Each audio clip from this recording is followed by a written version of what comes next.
Sugod yun ang mao nga insidente may alauna sa kadlawon ani adtong adlaw nga Lunes.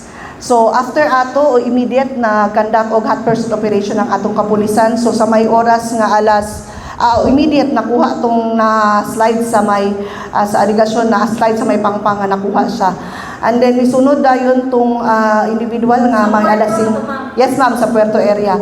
Then nisunod ang duha ka individual sa mga alas 5 sa hapon katong nakuha nga duha sa Kamamanan gahapon.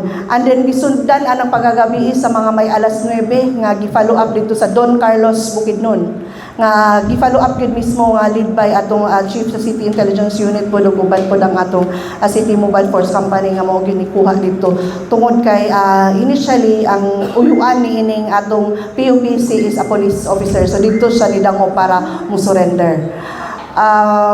Nisunod dayon ang kaning kaganiha sa may alas 10 sa buntag nga kundiin nasuta through concerted effort ug sa atong mga panawagan o paningkamot sa barangay nga mismo ang DPADS ang nitaho sa atong kapulisan nga naay duha nga suspitsado nga allegedly ilang nabantayan nga nitago sa kasagbutan sa Upper Puerto.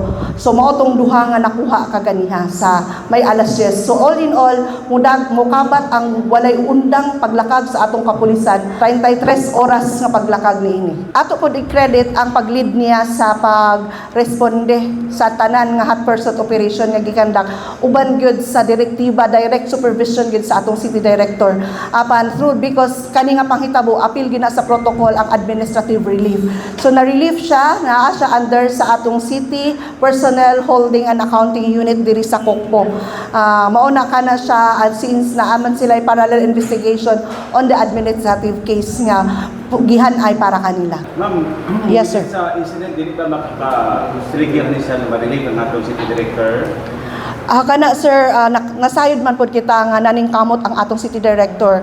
Naalang gyoy mga elemento nga dili nato kapugnan ug kini nga elemento asayod kita nga wala pod kana napasagdan ang pagkuha aning unom usa kana ka ehemplo nga ang kahiusahan sa Cagayan de Oro City Police Office personnel ug ang atong pakihilambigit sa nagkalain-lain nga ehensya ug ang participation especially sa atong media.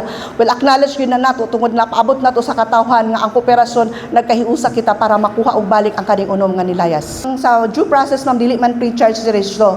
Usually ipa-hold pa na sila and then explain. And then that's the time nga himuan og investigation og naay mga findings. So naay tulo ka personnel, station commander, deputy station commander ug ang desk officer atong panahona. Ma'am, ang desk officer atong time is allegedly WCPD daw to siya.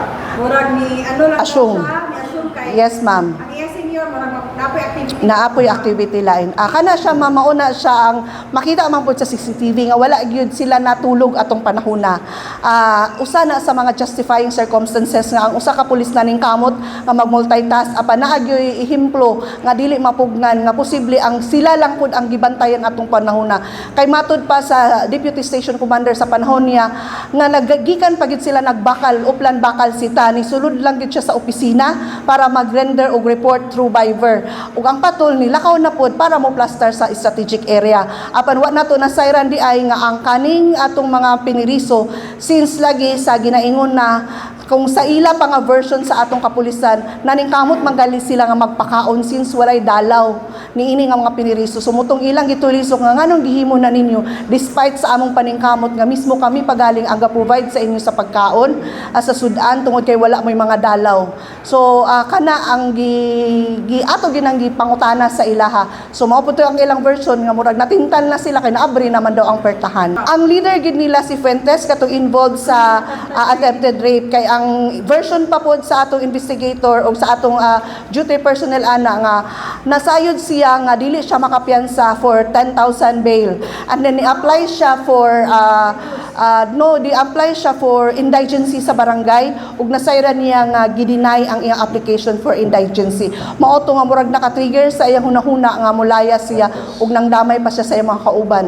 Nakita nato sa CCTV nga naay usa ka since open ang usa ka police station sa ginaingon na wala kayo gadalaw sa ila apan naay mga bata nga gasulod gawas diha So katong bata usa sa ilang nakita nga mo'y niduol dito, siguro mao'y gisugo nga makakuha og panggaba. Ang gihimo mando sa atong City Director Police Colonel Dexter Pahe, automatic na ay ginatawag nga administrative relief sa Station Commander sa Police Station 6, at the same time iyang Deputy Station Commander nga on duty atong panahona og ang desk officer nga naka-onboard atong panahona, naa na sila relief order, gibutang na sila sa atong City Personnel Holding and Accounting Unit diri sa Cagayan de Oro City Police Office. At the same time naanay parallel investigation nga gihimo ang atong City Investigating Unit, ang atong SIAS.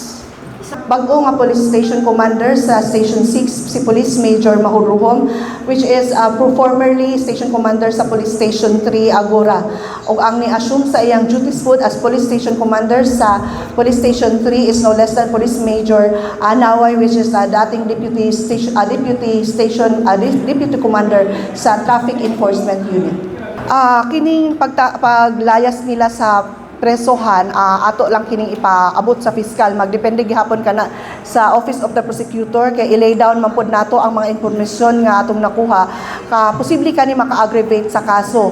Ang dugang nga kaso ini magdepende pod sa fiscal, sa prosecutor nga attending prosecutor nga mohawid kani kung naapay dugang nga advice niya mando nga himuan niya or dungagan niya og ipa-file nga kaso or for another complaint affidavit.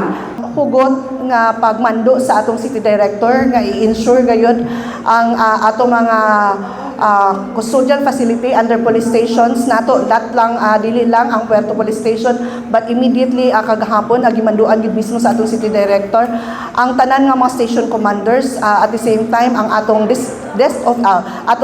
officer of the day nga ilibot gud ang tanan nga mga police station, i-inspect ang custodial facility, i-ensure ang mga critic nga pwede i-improve og atong ng mga findings, at the same time improve nila ang lookout sa atong detail nga ma-ensure nga naagi person accountable, especially kining atong custodial facility in charge or ang atong building guard in charge. Tungod lagi kay multitask ang atong mga personnel sa atong yung mga plaster sa police stations, ang atong desk officer duol man gyud siya sa atong detention cell.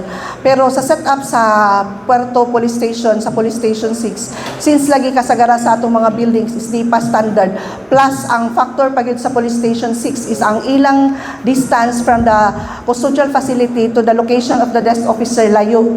And then mauna nga mabantayan gyud, so kini gitagaan gyud ni og attention, special attention na i-ensure gyud nga anaay naka-assign nga building guard or another custodial facility in charge, at the same time building guard tungod kay ang in and out sa ilang opisina considering nga open kini siya, dili siya gated nga police station, masala gyud nila ang musulod ug mogawas sa ilang opisina.